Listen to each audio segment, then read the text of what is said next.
Francisco Lindor, welcome to the land of postseason legends. Your team is trailing.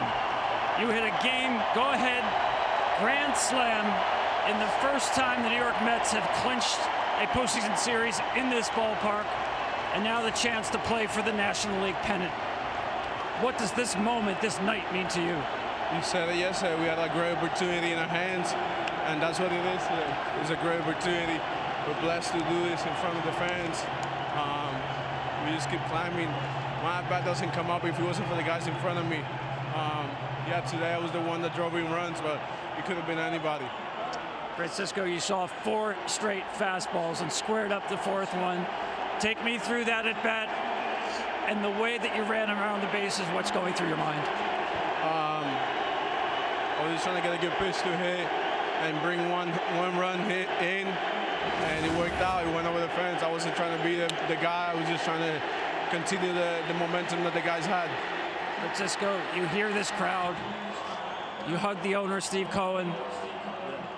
When you came here to the New York Mets, did you imagine it could be this good? This is what I wanted. I came here to play winning baseball and to get an opportunity to try to win a World Series, and we got to keep on climbing. I mean, thank you, fans. I love you guys. Met Nation, amazing. And I'm blessed. Glory to God. I'm blessed. My daughters and my wives are here, and they get to watch Daddy do something special. And the story continues. We will see you in the National League Championship Series. Sir, go. Thank you. Carlos Mendoza, first-year manager. You start 0-5. You're 11 games under 500 at the end of May, and now you will be playing for the National League pennant. What does this night mean for you? This is unbelievable. This is unbelievable, humbling. But I'm looking around this, it's like a dream come true. You got to give the credit to the players, to the coaches, the whole organization. It wasn't easy, like you said. A lot of adversity, ups and downs, and we never gave up. I knew I had really good players. I knew we had really good people here, that one was best for this organization, and here we are, man. It's like a movie. We just had to continue to enjoy it, and I'm just proud of the whole group. The Phillies tried basically every pitcher they could to hold down your offense, and they just could not do it. Is this the best your offense has been clicking this year? Yeah, I mean, the at-bats that we're having, especially now in the playoff, and I'm going to go back to that game that we clinched a playoff against Atlanta, against one of the best bullpens in the league. We did it against the Brewers, now against the Phillies for 4 games.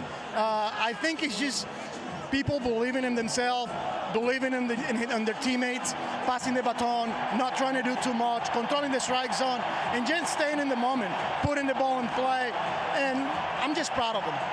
And now you're going to the NLCS. You can believe in that.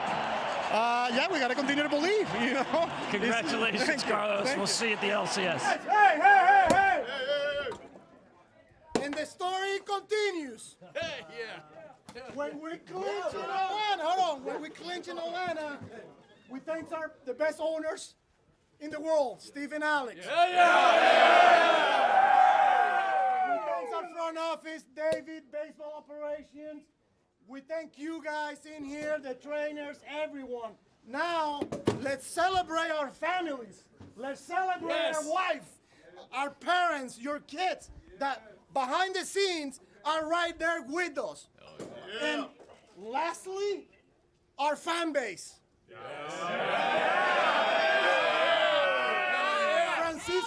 Francisco Lindor calls it Mets Nation. Guess what? We believe, you need to continue to believe. Let's go!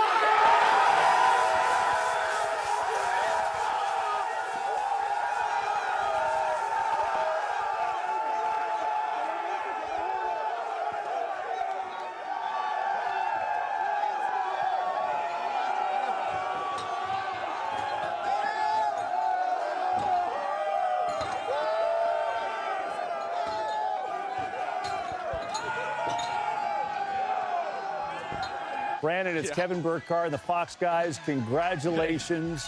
Amazing to watch. And I just got to tell you, man, I remember interviewing you 13 years ago when the Mets picked you in the first round. So you've been there a long, long, long time. Your first taste of the LCS. What is this like for you on that whole journey? I mean, it's hard to put it in words. it's just, I mean, the emotion that's tied to this, the amount of hard work that goes into getting to this spot. And you see everybody celebrating here, but you don't get to see all the years of hard work that have gone into this. And honestly, yeah, like you said, Kevin, I mean, I got drafted out of Wyoming all the way back in 2011, and this is the kind of stuff that I was dreaming about. But we had to wait a long time for it. It's 2024 now, and you know, there's been a lot of ownership change, front office change, manager change, players in and out, and I'm really the only one still left. And you know, I mean, this has been a long time coming, and we've wanted it so bad for our fan base for a long time. And I missed out on that 15-1 by just, you know, a half a summer. And so to be able to enjoy this now and this run that we're going on, and just, I mean, the unbelievable acts that have led to this. I mean, Francisco's home run tonight, the grand slam, was just a storybook. I mean, how do you even write? If you wrote this up, what we've done in the last week, the last 10 days, I don't think you'd believe it. I think if you saw this movie, you'd be like, nah, yeah, too many turns, too many times coming back. This couldn't even be close to real life, but it is. And that's just, I mean, all that emotion came pouring out from me on the field, and I just, it's unbelievable. I'm so much hard work has gone into this. Hey, Brandon, congrats. Just tremendous job by you guys. So much fun. Happy for you guys. What does it mean having a leader like Francisco Lindor playing at the top of his game?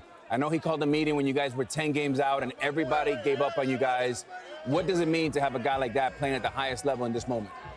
I mean, it's everything that you want in a leader. I mean, he's an unbelievable person, unbelievable player, unbelievable teammate.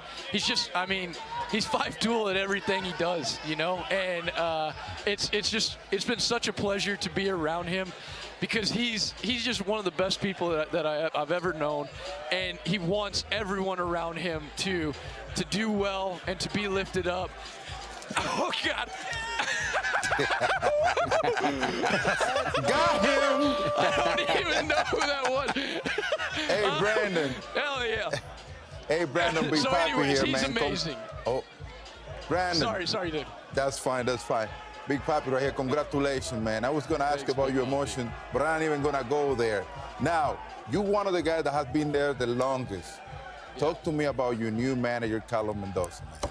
He's been amazing. I mean, Carlos, you know, he was in New York for, I think, 6 years prior to in with the Yankees, and so he got to see all the ins and outs of how things work here, how things can be really good one day and you know, you can be the worst the next, and how you just need to stay even keel through all of that. And he's always been in good communication with all of us. And I think that's one of the best things and one of the best attributes you can have as a manager, is to be even keel and to have that good communication, because then you can stay up to date with where your players are at and how your team's feeling and kind of the temperature of your team. And, you know, you can start to urge on, hey, you know, I think you guys should have a team meeting, or I think you guys, you know, I think there's more from you guys that we can get, or, hey, you guys are doing everything you need to do. Stay right there. It's baseball. It's going to turn around. And he has hit that balance so well this year. And obviously you can tell by where we're at now that he's really hit a successful recipe. Hey, Brandon, this is Derek here. First of all, congratulations. And how special is this, and how bad did you guys want this for your Met fan base? I mean, this is a group that has been, I mean, they're diehard day in and day out. They've been waiting a long time. You mentioned it. Yeah. How bad you guys want to do that at home for them? So bad. I wanted it so bad for them tonight. I mean, to do it here, to have the first ever celebration at Citi Field, and christen this with, you know, champagne and laughter and celebration. And we wanted it so bad tonight. And we knew we didn't want to take this back to Philly. We knew we wanted to finish this now.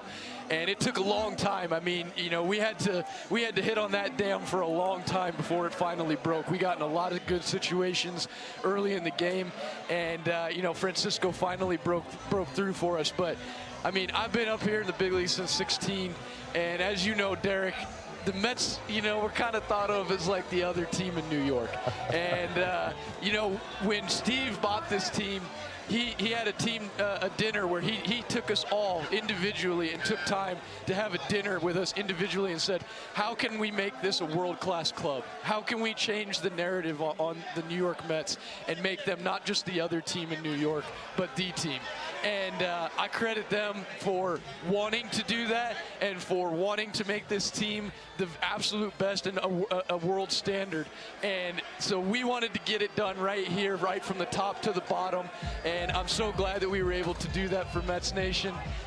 We're so happy, and we hope that they're celebrating out there just like we are. From the looks of it, from what I saw afterwards, they are, and they're enjoying this just as much as we are. Congrats. You're the best, man. Go enjoy it. Thanks for joining us. Go have fun, and we'll see you in the LCS, okay? Yes, heck yeah. Thank you so much, and let's go Mets. Oh, so cool, guys.